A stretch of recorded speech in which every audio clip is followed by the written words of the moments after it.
என்ன விஜி, வீட்ல ஏதாச்சும் பேசுனியா? எதை பத்தி? எதை பத்தியா? நான் எதை பத்தி கேட்பேன்னு தெரியாதா? ஏன் தெரிஞ்சுக்கிட்டே தெரியாத மாதிரி இருக்க?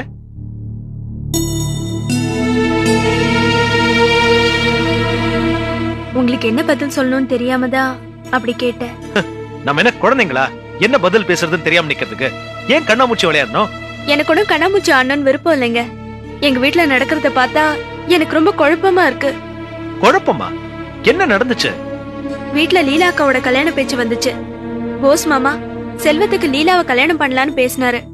ஆனா அப்பாவுக்கு விருப்பம் இல்லைன்ற ஒரே காரணத்துக்காக லீலாக்கா தன்னோட லவ்வைய வேண்டான்னு சொல்லிட்டா. வீட்டுல இப்படி ஒரு சூழ்நிலையில நான் இப்படி நம்ம காதல பத்தி வீட்டுல சொல்ல முடியும்? அப்படியே மீறி சொன்னாலும் சம்மதிப்பாங்களான்னு எனக்கு சந்தேகமா இருக்கு. அப்படின்னா இதுக்கு என்ன வழி சொல்லு விஜி.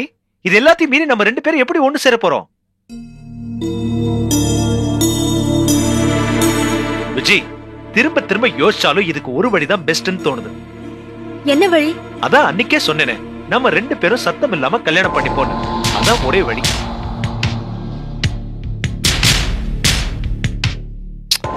பாரு விஜி, பேசாம நான் சொல்றத கேளு. உங்க வீட்லயே லீலா கல்யாணம் அது இதுன்னு ஏகப்பட்ட குழப்பமா இருக்கு. இதெல்லாம் தானா ஒரு முடிவுக்கு வரட்டும். நம்ம 2 பேரும் அதுக்குள்ள ரெஜிஸ்டர் மேரேஜ் பண்ணிக்குவோம். லீலா கல்யாணம் சுமூகமா முடிஞ்சதுக்கு அப்புறம் நாம 2 பேரும் நம்ம வீட்டுல விஷயத்த சொன்னா எனக்கு இன்னும் நம்மள ஈஸியா அக்செப்ட் பண்ணுவாங்கன்னு தோணுது விஜி.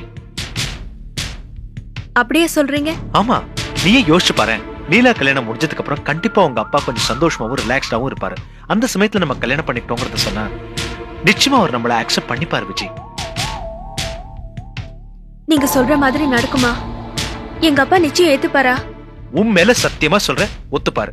இந்த பாரு விஜி, இதான் நமக்கு இருக்கிற ஒரே நல்ல வழி. ஒத்துக்கு Viji, please please please Viji. அப்பா, இப்பதான் என்னோட நிலைமை நீ கரெக்டா புரிஞ்சுட்டு ஒரு நல்ல முடிவு எடுத்துக்க. ஓகே, இதுக்கு மேல என்னால வெயிட் பண்ண முடியாது. நாளைக்கே கல்யாணத்துக்கு ஏற்பாடு பண்ணட்டுமா? ஐயோ, நாளைக்கே வேணாப்பா. போச்சுடா. இப்ப மறுபடியும் என்னாச்சு? அது இல்லைங்க, தீபாவளி வருது இல்லையா? சரோக்காக்கும் தனாக்காக்கும் தலை தீபாவளி.